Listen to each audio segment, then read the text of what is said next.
నమస్తే. నిన్న నాగర్ కర్నూల్లో ఫైనాన్స్ మాఫియా దాదాపు 2500 మందిని 180 కోట్లకు పైగా ముంచిన కథనం మన తొలి వెలుగులో వచ్చింది. సో ఈ కథనం తర్వాత అందరూ సైలెంట్గా ఉంటారేమో అనుకున్నాం. కానీ ఈ 6 మంది దొంగల్లో ఒక దొంగ రెస్పాండ్ అయ్యిండు. ఆ దొంగ అంటున్నాడు, రెడ్లంతా ఏకం కావాలి, రెడ్డి అడ్వకేట్లంతా ఏకం కావాలి, సో వీళ్ళకి వ్యతిరేకంగా మనం కొట్లాడాలి అంటుండు. ఎవరికి వ్యతిరేకంగా?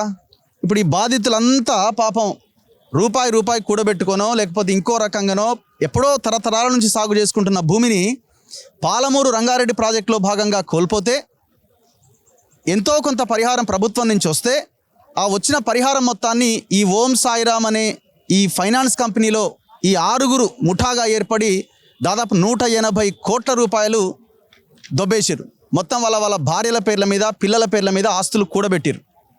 ఈ టోటల్ ఎపిసోడ్లో మనం నిన్న వీడియో చేసిన తర్వాత కొంత కదలిక స్టార్ట్ అయింది. ఇవాళ మల్లు రవి దగ్గరికి కూడా, నాగర్ కర్నూలు ఎంపీ దగ్గరికి వీళ్ళంతా పోయారు. వాళ్ళతో పాటు పాషం యాదగిరి సార్ కూడా వెళ్ళడం జరిగింది. ఆయన నాకేం తెలియదు అంటున్నారట. మీరు తెలియదు అని తప్పుకుంటే కుదరదు అని సార్ గట్టిగానే వాయించి పడేసినట్టున్నారు. లేదు నేను ఒకవేళ ఈ సమస్యని పరిష్కరించలేకపోతే నేను ఎంపీగా ఉండి కూడా వేసి నేను రాజీనామా చేస్తాను కూడా వీళ్ళందరికీ హామీ ఇచ్చిండట.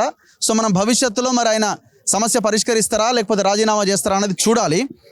అయితే వీళ్ళంతా మళ్ళీ మన తొలి వెలుగు ఆఫీస్కి వచ్చిర్రు. సరే, మా దగ్గర ఆఫీస్ దగ్గర ప్లేస్ సరిపోకుండా ఏమో అక్కడ వీలు కాకపోతే పైకి రావడం కుదరకపోతే మళ్ళీ అందరు నేను ప్రెస్ క్లబ్కి తీసుకొచ్చిన, సోమాజిగూడ ప్రెస్ క్లబ్కి. విషయం ఏంటంటే, ఎందుకు వచ్చిరు వీళ్ళంటే, మన తొలి వెలుగు మీద ఒక వీడియో చేసిండు. ఎవరైనా A10గా ఉన్న నాగం బుచ్చిరెడ్డి సురేందర్ రెడ్డి అనట ఆయన A10 ఈయన టోటల్లీ అక్యూజ్డ్ పర్సన్స్లో A10గా ఉన్నాడు. ఈయన అడ్వకేట్ అట. ఈయన ఎక్కడ అడ్వకేట్ చేస్తున్నాడు? నేను హైకోర్టు అడ్వకేట్ అంటున్నాడు. సో ఈ హైకోర్టు అడ్వకేటు ఒక వీడియో చేసిండు. నేనేం తప్పు చేసినా, నేను కూడా బాధితున్నే. ఇంకా ఏం మాట్లాడుతున్నాడు అంటే, అసలు నాకు సంబంధమే లేదు, నేను సంతకమే లేదు నాకు. ఆ సాయిబాబా అనే ఒక ఫైనాన్స్ వ్యాపారికి సంబంధించిన విషయం, ఆయన దగ్గర నేను కూడా బాధితున్నే. ఇందులో మొత్తం పొలిటికల్ ఇన్వాల్వ్మెంట్ ఉన్నది.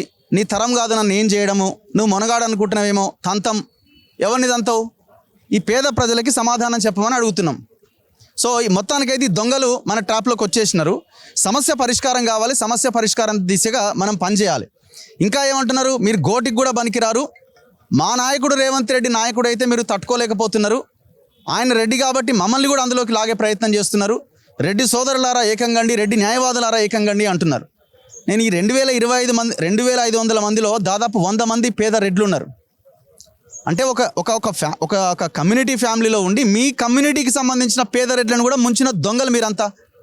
నేను తర్వాత ఎంక్వైరీ చేస్తే A10 బుచ్చిరెడ్డి పాత్ర ఏంది, ఈయన ఓన్లీ అడ్వకేట్ అని తెలుసుకుంటే ఈ టోటల్ ఎపిసోడ్కి సూత్రధారి మొత్తం ఈ బుచ్చిరెడ్డి అండ్ సురేందర్ రెడ్డి అలియాస్ సురేందర్ రెడ్డి.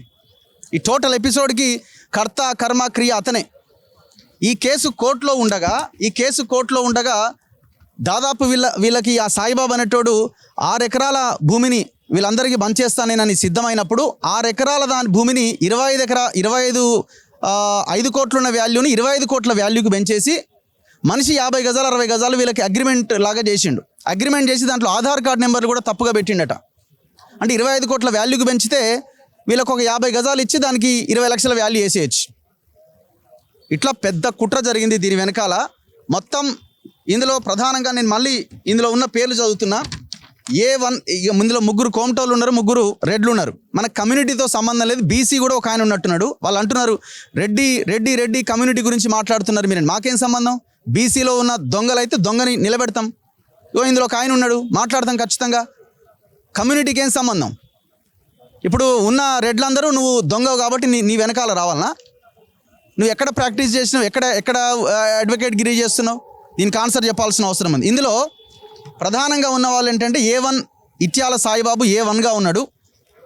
దాని తర్వాత A2గా ఇట్యాల ధనుంజయ్, A3గా ఇట్యాల బాలేశ్వర్. ఈ 3 అన్నదమ్ములు. దాని తర్వాత వాళ్ళ భార్యల పేర్లు కూడా ఇందులో ఉన్నాయి. అండ్ దాని తర్వాత 3 ఉన్నారు.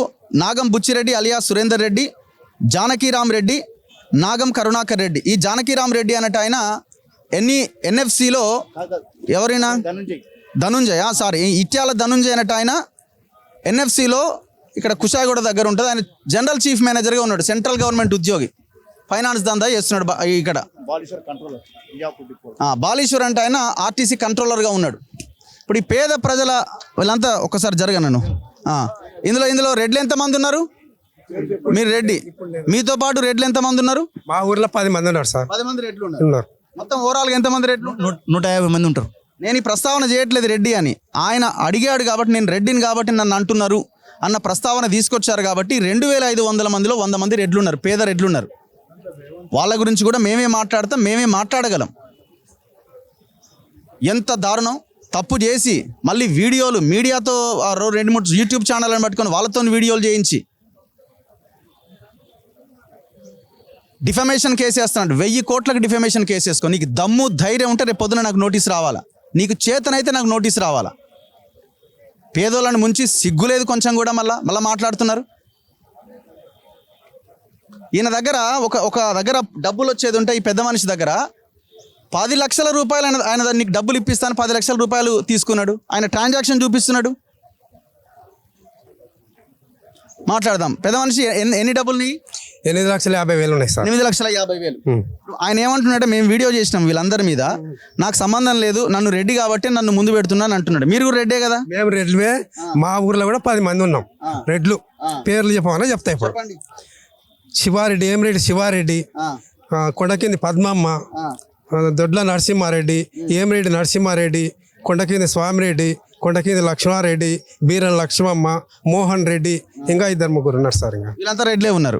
ఇప్పుడు వాళ్ళందరూ ఎంతెంత డబ్బులు వాళ్ళు ఏమిటాయి? ఒక ఆయన స్వామిరెడ్డి అనేట ఆయన 28 లక్షలు ఉన్నాయి. 28 లక్షలు ఉన్నాయి. 28 లక్షలు ఇదే ఓం సాయి ఫైనాన్స్ అలానే ఉన్నాయి. అలానే ఉన్నాయి. ఇప్పుడు నేను ఏమంటుండంటే నాకేం సంబంధం, అసలు బుచ్చిరెడ్డి అనే టైంకి దానికి సంబంధమే లేదు. నేనేదో ఆ సాయిబాబు తరపున ఏదో వకాలత్ వేసి కేసు ఏదో వాదిస్తున్నా, వాళ్ళకి న్యాయం చేయాలని ఆయన భూమిని ప్లాట్ల కింద వంచిన ఆల్రెడీ. అసలైన ఆయన బుచ్చిరెడ్డి. ఎట్లా ఆయన పాత్ర ఏంది ఇందులో? ఇప్పుడు ఆయన వకాలత్ చేసి ఏం చక్కగా చేసాడు. మన సాయిబాబాను చెడగొట్టిన ఆయన అది అస్సలైంది మెయిన్ పాయింట్ అది. అంతే సార్. అంటే మీరు మాట్లాడిరా ఆయన దగ్గరికి వెళ్ళి, సురేందర్ రెడ్డి దగ్గరికి వెళ్ళి? ఎప్పుడైనా మేమేం మాట్లాడలే కానీ ఆయన నాగపూర్లో అంతా నేను ఇప్పిస్తా అది ఇది అని మాట్లాడినట్టు. అప్పుడు నాకేం పరిచయం లేడు ఆయన. ఎందుకని ఉత్తమ మాటలని మాట్లాడకూడదు. కరుణాకర్ రెడ్డి ఏం చేసిండు, చిచ్చా మీ పైసలు ఎక్కడ బుక్ అన్నాడు. అంటే ఇప్పిస్తారు కదా వీళ్ళు పెద్ద మనుషులు ఉండరు అని అనుకుంటే, సరే సరే సరే అనుకుంటే వచ్చి లాస్ట్కి వచ్చి ఏం లేచి తాన మొత్తం ఏడిది లేదు అడిగిదాడు ఆయనను అని అనుకుంటూ వచ్చాడు సార్. ప్లాట్లు ఏంది? ఆ ప్లాట్లు ఏదో చేసినట్టు కదా నానులనా సార్? నా ప్లాట్ల సంగతి నాకు సరిగ్గా రాలేదు. ఇప్పుడు బుచ్చిరెడ్డితో ఎవరమ్మా మాట్లాడింది? సురేందర్ రెడ్డితో మాట్లాడిన ఎవరన్నా? నువ్వు మాట్లాడినావు సురేందర్ రెడ్డితో? ఆ వీడియో చూసినావా? పొద్దుగాల ఆయన మాతో ఏమంటుండు? ఆయన మాట్లాడింది విన్నావు కదా? ఇన్నా సార్, నీకు ఎప్పుడైతే నిన్ను అన్నాడో మాకందరికి తాడులు తీసుకొచ్చి ఆయన తాడు మాకందరికి వేసి ఆయన నిజాయితీడు అయితే మా జనంలోకి వచ్చి ఇందిరాబార్ కాడ ఉపయోగ చేసుకోవాను. దొంగలు ఎవరు, దొరలు ఎవరు, వాళ్ళు నిజం ఎవరు, కరెక్ట్ అయిన వాళ్ళు అయితే 2 సంవత్సరాలకు వెళ్ళి గ్రామాన్ని ఎందుకు కాపాడారు, గ్రామాన్ని ఎందుకు ఎంకేసుకోరు? తిననోళ్ళు అయితే గ్రామ ప్రజలని ఓట్లకు వస్తారు కానీ గ్రామ ఆపరేటర్ ఇప్పుడు తిననికే ఉంది. కానీ సురేందర్ రెడ్డిని కలిసిన ఎప్పుడన్నా? సురేందర్ రెడ్డి కలిసినా, డబ్బులు ఇప్పి అని అడిగినా, నేను ఒక కమిషన్ కానీ నీతో కమిషన్ తీసుకుంటే నీవు నీ భర్త 10 మందిలో మాట్లాడతారు, నాకు సంబంధం లేదు అని చెప్పి పిచ్చిరెడ్డి కోటారింటి కాడ నన్ను నా భర్తను మెడవాటి తెప్పించారు. పిచ్చిరెడ్డి, కరుణాకర్ రెడ్డి, జానకరావు రెడ్డి మమ్మల్ని అమ్మగారిని మెడవాటి తెప్పించాడు.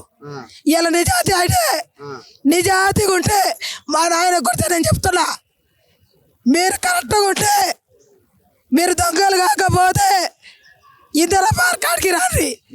మీరు నాగనూరులో 1,20,00,000 కోటోడు అమ్మి ప్రజలకు పైసలు ఇస్తా అంటే నీవు అడ్డపడేది అవసరం వచ్చింది.